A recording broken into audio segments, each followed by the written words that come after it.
द्रौपदी ने पल्लू को छोड़ा और कहा कि भैया अब तुम जानो तुम्हारो काम जानो। जैसे सर्वस्व ने उछावर किया, भगवान आज गुप्त तरीके से साड़ी बढ़ाने लगे हैं।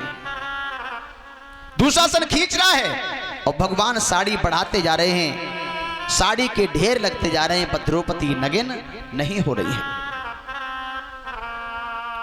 दुशासन खींचते खींचते साड़ी थक गया, बाजुओं में बल नहीं रहा, बैठ गया नीचे। दुर्योधन ने कहा भैया अरे क्या कर रहे हो, इसे जल्दी से नगिन करो।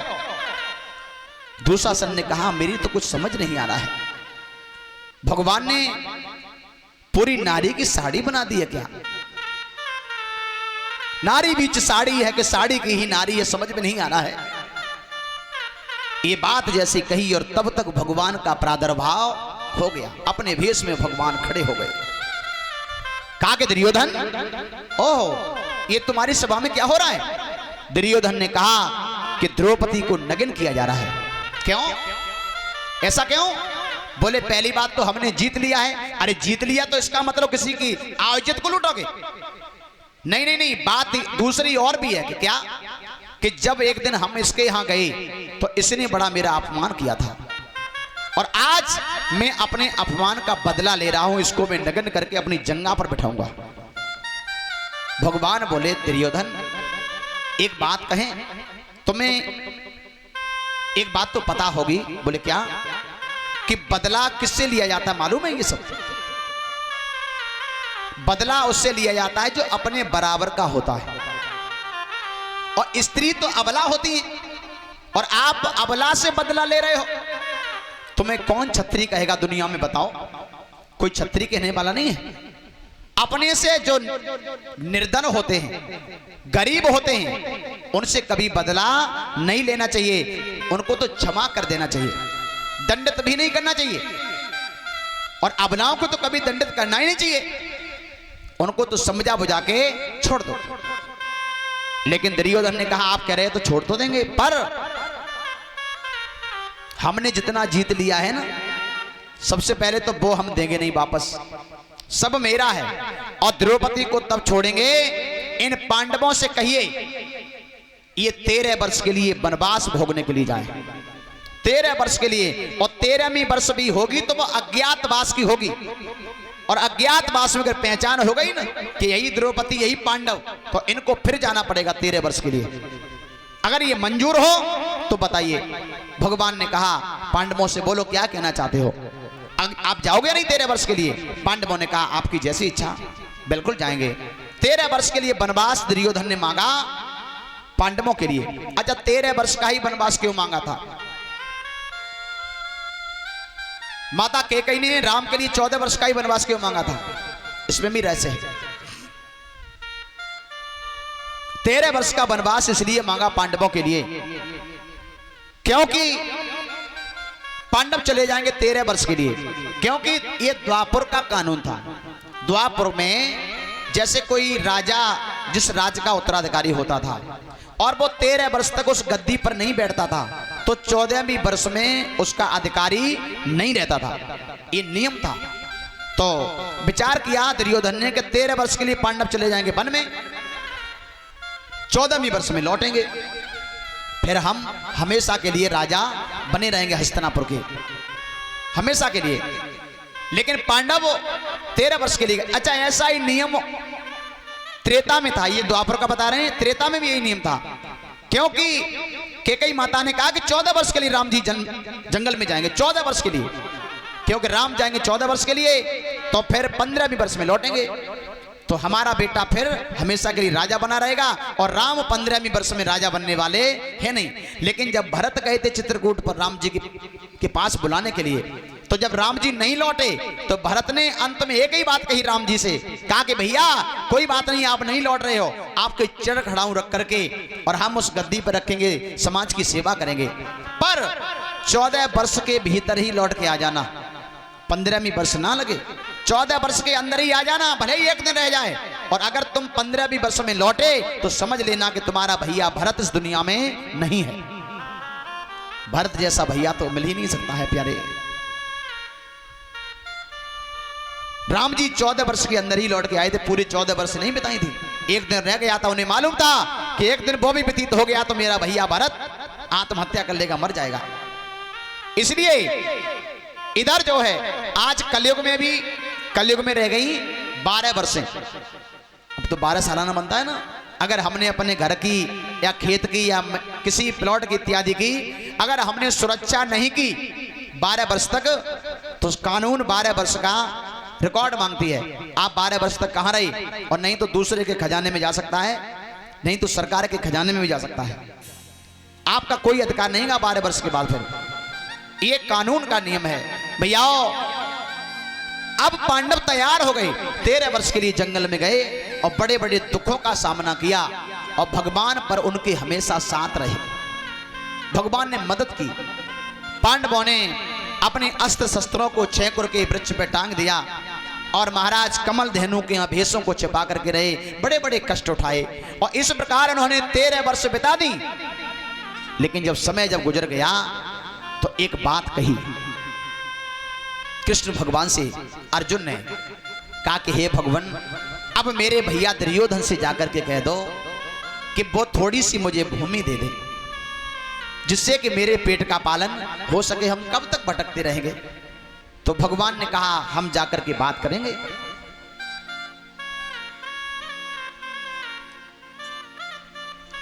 हम जाकर के बात करेंगे। भगवान चल पड़े दुर्योधन से बात करने के लिए। मेरे भगवत प्रेमियों, दुर्योधन की सभा में जैसे पहुंचे ना,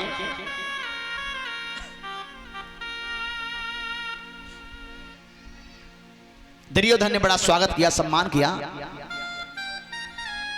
और कहा कृष्ण कैसा आना हुआ।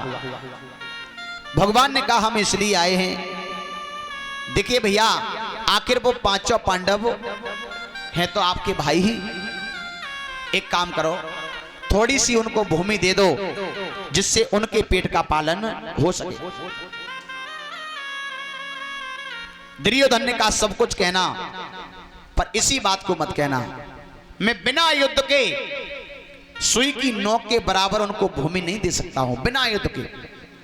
अगर वो बलशाली हैं तो पहले हमसे युद्ध करें, और युद्ध में अगर जीत जाएं तो ले जाएं, वरना देने वाला नहीं हो। दुर्योधन ने जब मना कर दिया तो भगवान समझ गए ये वास्तविक नहीं देगा।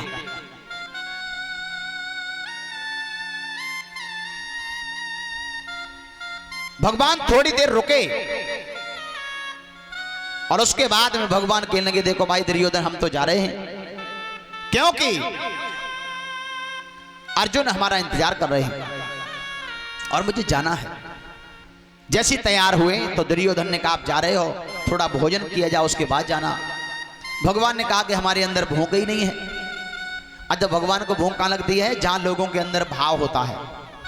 जिस भावना में भावना हो तो भावना बेकार है, और भाव से मुझको भजे तो भव से बेड़ा पार है। बोले मेरे अंदर भूख नहीं है।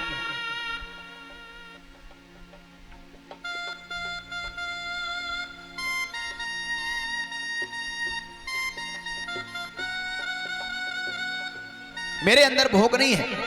दुर्योधन ने कहा भूख नहीं है तो फिर कोई बात नहीं, भोजन मत करो, बिना भूख के भोजन करना बेकार है। चल पड़े भगवान। लेकिन रास्ते में विदुर जी का घर पड़ा। विदुर जी, भगवान ने सोचा कि चलो काका के घर पे भी घूमता चलूं। अब विदुर जी उस समय घर पर नहीं थे महाराज। विदुरानी अकेली घर में, वो भी स्नान बना रही थी। कुंडी खटखटाई, अंदर से आवाज आई कौन? कहा कि कोई और नहीं, मैं हूं श्याम सुंदर। और जैसी काकी ने नाम सुनो काना को, श्याम सुंदर को, किवाड़े खोल दिए।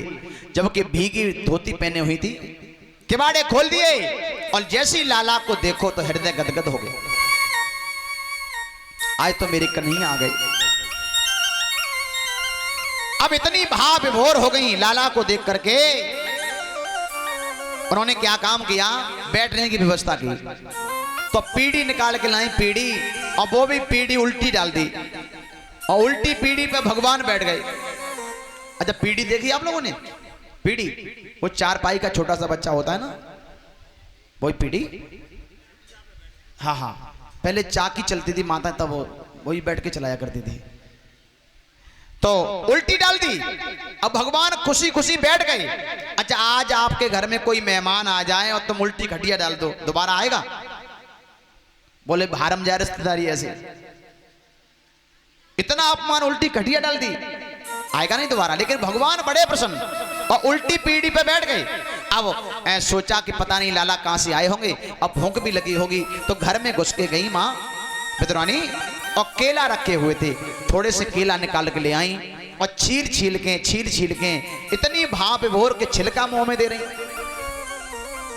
और भगवान छिलका खाए जा रहे, बड़े प्रेम से खा रहे हैं,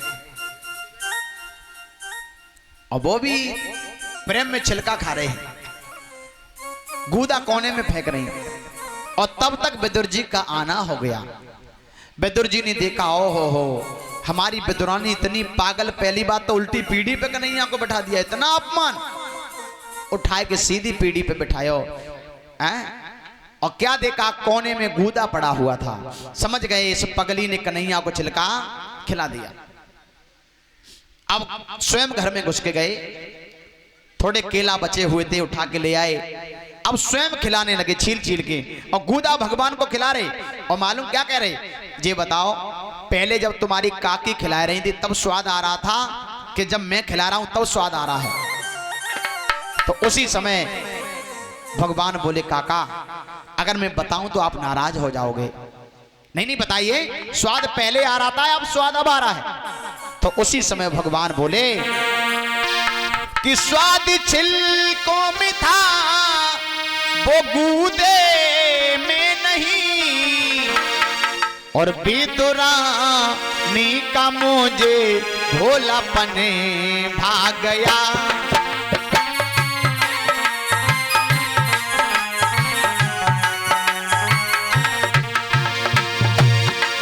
स्वाद छिलकों में था, वो गूदे में नहीं, विदुरानी का मुझे भोलापन भाग गया।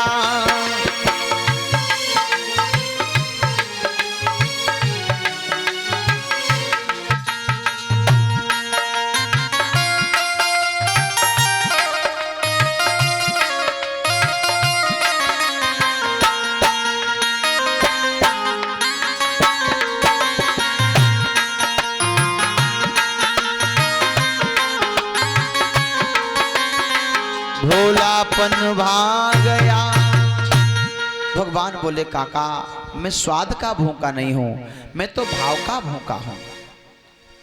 इंसान के अंदर केवल भाव अगर सुंदर है तो चाहे मुझे विष क्यों न पिला दे, उसमें भी मुझे स्वाद आएगा। और भाव अच्छा नहीं है तो सररंजन व्यंजन भी हमारे लिए बेकार है। विदुर जी ने कहा, लाला अब आपकी लीला तो आप ही जानो।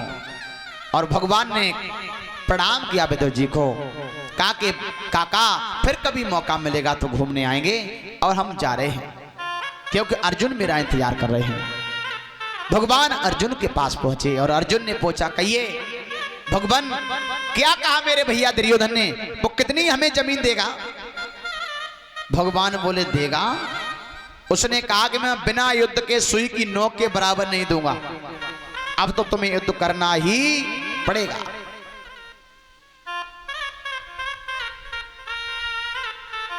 दुर्योधन की सारी बात बताई। अर्जुन ने कहा कि अब हम तो 5 भाई हैं और वो 1 से 1 हैं, हम उनसे कैसे लड़ पाएंगे? ना लड़ पाएंगे ना भूमि हमें मिल पाएगी। भगवान ने कहा, आप निश्चिंत हो जाइए, भयभीत मत होइए, आप केवल तैयार हो जाओ, बाकी सब हम देख लेंगे, केवल तैयार हो जाओ। तो अर्जुन ने कहा, ठीक है आप कह रहे तो हम तैयार हैं। और एक पत्र लिखवाया और पत्र जो है दुर्योधन के पास पहुंचा दिया। दुर्योधन तो वैसे ही चाहता था कि युद्ध हो और हम पांडवों को मारें, और जैसे उसने पत्र खोल के पढ़ा वो तैयार हो गया। और भैया दिन तारीख निश्चित हो गई युद्ध की।